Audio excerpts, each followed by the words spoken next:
My name is Emily, and I live in New York City, a city that never sleeps. But despite the endless noise and movement around me, silence often reigned in my life. I work as an interior designer, creating coziness and comfort in other people's homes, but my own home often felt empty and cold. My husband, Robert, works in a large construction company. His work has always been his priority, and while I'm proud of his achievements, it left me feeling lonely. Robert often stayed late at work, and our evenings turned into silent time spent in the same room, each of us lost in our own thoughts. That day was just like any other. I came home after a long day, prepared dinner, and sat down on the couch with a book in my hands. But instead of diving into the story, I just mindlessly flipped through the pages. My head was filled with thoughts about how dull my life had become. Suddenly, the doorbell rang. I jumped, startled. At that time of night, I wasn't expecting anyone. Opening the door, I saw Liam, Robert's younger brother. His smile was warm and welcoming, and I couldn't help but feel relieved that I wouldn't be alone that evening. "Emily, it's so nice to see you!" he exclaimed. "Sorry to drop by unannounced, but I was in the neighborhood and remembered that Robert promised me a book. I thought I could pick it up." Liam was always the opposite of Robert. While my husband was serious and focused, Liam radiated energy and cheerfulness. Without a second thought, I invited him in. We began searching for the book in Robert's library, and soon our search turned into a lively conversation about literature, art, and my design work. Liam listened to me with such interest that for the first time in a long while, I felt important and valued. In his company, I rediscovered the lightness and joy that I had been missing lately. When Liam left, I was left alone with an unfamiliar warmth inside me. Our conversation had stirred up memories of what it felt like to be heard and understood. I couldn't stop thinking about his smile and the way he looked at me when we talked. It was the first spark of interest that I hadn't felt in a very long time. After that unexpected meeting with Liam, something shifted in my daily life. I found myself thinking about him more and more, recalling his smile, his light laughter, and the genuine interest with which he listened to me. I couldn't quite understand what had awakened within me, but something inside me was definitely beginning to change. It seemed Liam felt the connection too.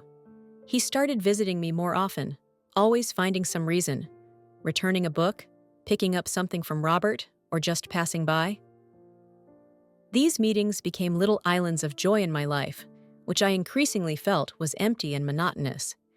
Each of our meetings began with a simple, friendly conversation, but gradually, our discussions became more and more open. We shared things we usually didn't talk about with others.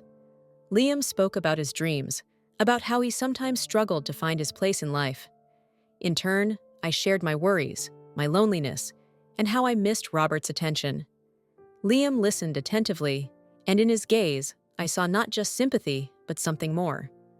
One day, as we were sitting in the kitchen with cups of tea, Liam suddenly placed his hand on my waist. It was a light, almost casual touch, but it sent a jolt through me. I looked at him, and our eyes met. There was something in his eyes that made my heart race. I didn't know what to think, didn't know how to react. It was all so unexpected that I just froze in place. But Liam quickly withdrew his hand, as if nothing had happened, and continued the conversation as if everything was normal. But that touch stayed with me. It became the spark that started to ignite a fire within me, one I had long forgotten. I began to notice that Liam paid more attention to me than my husband did. Robert was always absorbed in his work, and when he came home, his thoughts were far away, not with me. With Liam, it was different. He was here now, and I felt his presence, his interest, his desire to be near. These mixed feelings began to drive me crazy. I knew that what I was feeling was wrong, but I couldn't stop. Every new touch, every new smile from Liam made me think more and more about how long it had been since I felt wanted, needed by someone. These were the first sparks, ones I tried to extinguish within myself, but they only grew brighter. That evening, I knew Robert would be late at work again. He had warned me in advance, and I decided to spend the evening alone, immersing myself in a movie I had been wanting to watch for a while. I settled on the couch with a cup of hot tea when suddenly the doorbell rang. It was Liam. "Emily, I was just passing by and thought I'd drop in," he said, smiling. "Do you mind if I keep you company?" I smiled back, feeling nothing but joy at his visit. Liam always brought with him a sense of warmth and ease that I so desperately missed. "Of course, come in," I replied, gesturing for him to join me on the couch. We started watching the movie, as we usually did in such situations. But this time, something was different. Liam sat closer to me than usual. His hand casually found its way to the back of my neck, and I felt his fingers gently graze my skin. Inside me, something new was born, a mix of excitement and fear. With each passing minute, his touches grew more assertive. He pulled me closer, and I felt his hot breath against my ear. It was a strange yet exhilarating sensation. I could hear Liam begin to breathe heavily, and it was contagious. My own breathing quickened, as if my body was syncing with his rhythm. Moments that could have seemed mundane suddenly took on a new meaning. When he leaned in and whispered something in my ear, I could barely make out his words, so engrossed was I in his closeness. He continued to press me against him, and I felt his fingers begin to slide down my back, sending waves of pleasure and anxiety simultaneously through me. We were watching the movie, but the plot had long ceased to matter. All my thoughts were focused on Liam, on his proximity, on his every movement. And suddenly, during one of the most intense scenes in the film, our eyes met. In that moment, everything around us froze. I saw in his eyes something more than just affection. It was desire, deep and all-consuming. Liam slowly leaned in, and our lips met. It was our first kiss, filled with emotions I hadn't felt in a long time. In that kiss, there was everything: passion, fear, excitement, and even a hint of desperation. I knew I had crossed a line, that I had taken the first step towards betrayal. But in that moment, it was the only thing that mattered. We lay down on the couch, our bodies merging into one. I felt him beside me, his warmth, his arms wrapping around me as if protecting me from the world. We lost track of time, completely absorbed in each other, in our feelings, in this new, unexplored reality we had created for ourselves. When I finally pulled away from his lips, a wave of guilt and excitement washed over me with renewed force. I knew I had made a mistake, that I had betrayed Robert, betrayed our relationship. But at the same time, I couldn't forget what I had experienced in those moments with Liam. It was thrilling, dangerous, and yet incredibly alluring. We continued kissing, completely absorbed in the moment, when suddenly there was a knock at the door. It was Robert. Liam and I immediately pulled away from each other, hastily straightening our clothes and trying to calm down. I opened the door and saw Robert, who had returned earlier than expected. He looked tired, but didn't suspect anything. "Hi," he said as he entered the apartment. "I decided to come home early." "Hi," I replied, trying to stay calm. "Liam and I were just watching a movie." Robert joined us, and the three of us continued watching the movie. The atmosphere, which had been filled with passion just moments before, was now tense, but Robert noticed nothing. Inside, I was in turmoil, realizing that I had just crossed a line, but no one knew. Our relationship with Liam began to develop rapidly. We met in secret, each time trying not to reveal ourselves, but with each encounter, the passion between us only grew stronger. These meetings brought me both joy and a deep sense of guilt. Every time I saw Robert, I felt like I was betraying him, and this feeling became unbearable. One day, when Liam came to see me again, I finally decided to tell him that I couldn't continue. "Liam," I began, standing in front of him in the bedroom. "I can't do this anymore. I feel terrible guilt towards Robert. This is wrong, and we need to stop." But Liam wasn't ready to stop. His eyes flashed, and I felt him move closer to me. He didn't listen to my words. Instead, he grabbed me, pulling me towards him with force. "You want this, don't resist," he whispered in my ear. I tried to push him away, but he was persistent. At one point, his hands grabbed the edge of my nightgown, and I heard the fabric tear. My heart pounded wildly, and I felt a mixture of fear and growing excitement. I continued to resist, but his words and closeness weakened my resolve. "Liam, this is wrong," I whispered, but my protests grew weaker. In the end, I gave in. His confidence, his passion, it was all so overwhelming that I couldn't resist. We became one, and my guilt was replaced by forbidden pleasure. From that moment on, Liam began to show me even more attention. He brought me gifts, made unexpected visits, and each time it only deepened our connection. These moments brought me joy, but at the same time, they distanced me further from Robert. I knew this couldn't go on forever, but every time Liam was near, my doubts dissolved in his presence. My secret meetings with Liam continued, and each time we were together, I was consumed by a sense of forbidden pleasure. But soon, the peace was shattered. It all started with a small note, carefully left in my mailbox. It had just a few words. "I know what you're doing." I stood on the doorstep for a long time, holding the note, my heart pounding. Someone knew. The thought sent shivers down my spine. I tried to convince myself it was just a prank, but I couldn't shake the feeling that someone really was watching me. Then the anonymous phone calls began. The caller said nothing, just breathed into the receiver before hanging up. Each of these incidents only heightened my paranoia. I started suspecting everyone around me, especially Liam. He had always had problems with money and gambling. Liam often talked about his debts and how he struggled to make ends meet. What if he decided to blackmail me to get money? This thought haunted me, but I had no proof. Every time I met with Liam, I tried to see even a hint of betrayal in his eyes, but I found nothing. He remained the same loving and caring person he had been from the start. But the doubts wouldn't leave me.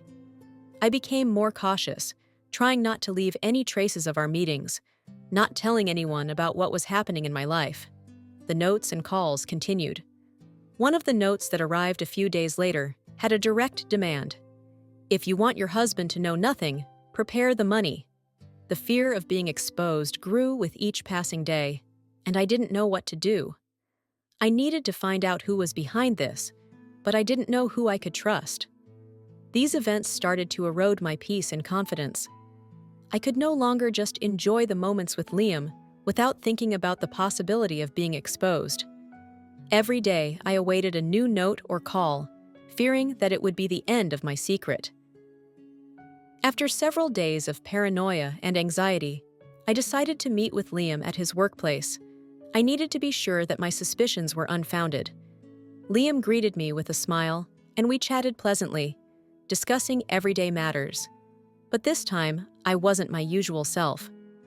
Inside, I was boiling with tension and suspicion. As we sat in his office, I noticed a journal on his desk. Something about it made me uneasy, and I had a strong urge to check it. But how could I do it without raising suspicion? "Liam, could you get me some water?"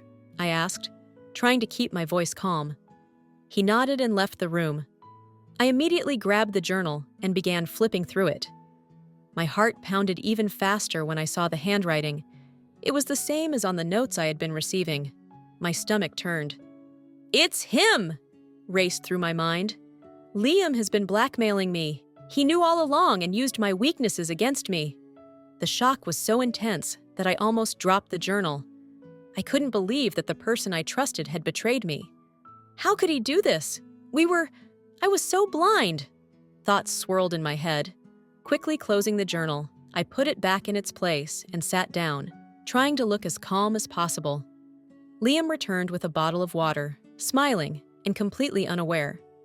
I took the water, trying to hide the trembling in my hands. I decided there was no point in delaying any further. When the stranger called again and demanded money, I agreed. "I'll bring it to the place you specify in the next note," I said, trying not to let my fear show. After that, I met with Mark. I trusted him more than anyone right now. I told him about my suspicions and asked for his help. "Mark, you need to follow whoever comes for the money," I said. "I don't know who it is, but I need to know the truth. And bring a pneumatic gun. We need to be ready for anything." Mark agreed, and we devised a plan. I knew the upcoming confrontation would be tough, but I couldn't live in fear any longer. I had to uncover the truth and put an end to this nightmare. The evening of the meeting had arrived. I felt every heartbeat echo in my head as I walked to the place specified in the note. Mark was ready and waiting nearby, hidden in the shadows with the pneumatic gun at the ready. I held the bag of money in my hands, feeling the weight not only of it, but of all the decisions that had led me to this moment. The night was dark, and the silence was broken only by the whisper of the wind. I left the bag in the mailbox as instructed in the note and stepped back, hiding around the corner. Mark and I had decided that this would be the best way to expose the blackmailer. Soon, a figure in a hood emerged from the shadows. He quickly approached the mailbox and took the money. At that moment, Mark, as we had planned, rushed out of hiding, pointing the gun at the stranger. "Drop the bag and raise your hands! Don't move!" Mark ordered, his voice firm and confident. The stranger slowly raised his hands, complying with the instructions. My heart pounded as I watched from my hiding spot.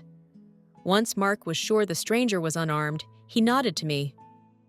I ran out from around the corner and approached the hooded figure. I pulled back the hood, and what I saw left me speechless.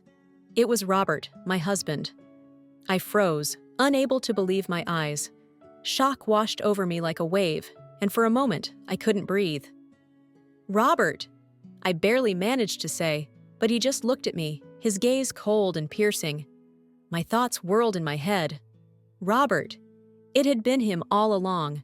How could I have not guessed? Recalling Liam's journal and the handwriting on the notes, I suddenly realized that Robert could have forged his brother's handwriting to throw me off. He had known about my affair from the beginning and decided to punish me by orchestrating this cruel game. "You think money is all I wanted?" he said with icy calm. "No, Emily. I wanted you to feel fear, to suffer as I suffered when I found out about your betrayal. But this was just the first step. I was going to make your life a living hell." Robert's words echoed in my mind. I realized that he didn't just want to punish me. He wanted to destroy me, to strip me of everything I had. Everything he did was calculated to the last detail. Mark stood nearby, confused, not knowing what to say or do, and I just stood there, feeling the world crumble around me. After that evening, when the truth came to light, my life began to fall apart rapidly. Robert no longer tried to hide his anger and disappointment. He filed for divorce, realizing that blackmail and torment would not bring him satisfaction. His decision was final, and he wasn't going to revisit the conversation. I was devastated. The guilt, mixed with the realization that I had lost everything dear to me, consumed me. I cried for days, understanding how foolish and destructive my actions had been. I had not only destroyed my marriage, but also the lives of those who were close to me. Inside, I was in chaos, and I didn't know how to move forward. One day, while Robert was at work, there was a knock at the door. I opened it, expecting to see anyone but Liam. When I saw him, my heart stopped in horror.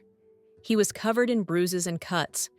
Dark circles from the blows spread under his eyes, and his lip was split. "Liam! What happened to you?" I exclaimed, trying to hold back tears, though his appearance was simply terrifying. Liam lowered his eyes and slowly entered the apartment. He didn't want to meet my gaze, as if ashamed of what had happened. "It was Robert," he said quietly, his voice trembling. "He came to me and just attacked me. He beat me for everything I did to you." As I listened to his words, I felt everything inside me tighten. Robert, my husband, had beaten his younger brother. I couldn't believe things had gone this far. The depth of the pain and destruction that I had caused with my actions became even more apparent. "I'm so sorry, Liam," I whispered. not knowing what else to say. But Liam just shook his head. No, I'm the one who should be sorry. I knew it was wrong, but I continued. And now we're both paying for our mistakes. We sat in silence, each lost in our own thoughts, realizing that all the bridges were burned and there was no turning back. Robert had chosen his path, and his actions spoke louder than any words. After the divorce, I packed my things and moved into a new apartment. It was much smaller than the house Robert and I had shared, but this place became my refuge. Here, I tried to start a new life, although I truly felt broken and empty. Every corner of this new apartment reminded me of what I had lost. The feeling of guilt and loss never left me, not for a moment. I realized that I couldn't handle this on my own, so I decided to start therapy. It wasn't easy, but I knew I needed to sort through my feelings, reassess my mistakes, and learn to live with what I had done. Each session was like digging up deeply buried painful memories, but gradually I began to understand that this was a necessary step toward healing. I often thought about how horribly I had acted. I betrayed Robert, allowed myself to be drawn to Liam, knowing it was wrong. But as I delved deeper into my thoughts each day, I also began to realize that Robert wasn't who I thought he was. His actions after he found out about the affair showed me his instability.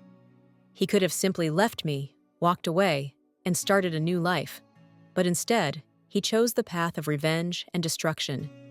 It made me question who was truly more at fault in this story. One day, while walking around the neighborhood where I now lived, I accidentally ran into Robert's mother. We hadn't seen each other since the divorce, and I wasn't sure how she would react to our meeting. But when our eyes met, I saw not judgment, but rather sadness and understanding. "Emily," she said softly, walking toward me. "How are you?" We started talking, and I couldn't hold back the tears. I told her how much I had been suffering, how hard it had been for me to get through all of this. Robert's mother listened attentively, without interrupting, and when I finished, she took my hand. "You know, Emily," she said, "we all make mistakes, but you need to understand that the most important thing is forgiveness. Forgiving yourself.